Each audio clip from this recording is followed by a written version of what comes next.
Mga bro, eto na naman tayo sa isa na namang mainit, mabigat, at makapangyarihang balita pagdating sa defense at seguridad ng bansa, posibleng madagdagan ang missile systems ng US dito sa Pilipinas. Pero teka, relax lang, hindi ito sa pilitin, kundi depende kung papayag ang ating gobyerno.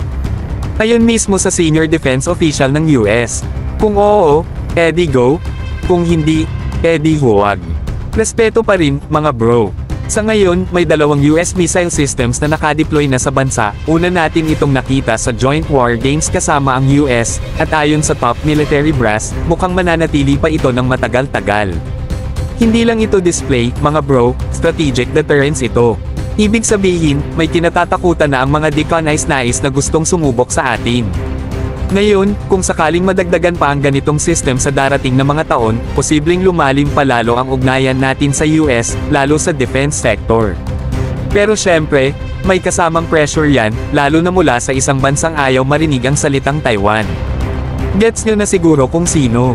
Pero mga bro, kung titingnan natin objectively, hindi ito simpleng pakikisawsaw.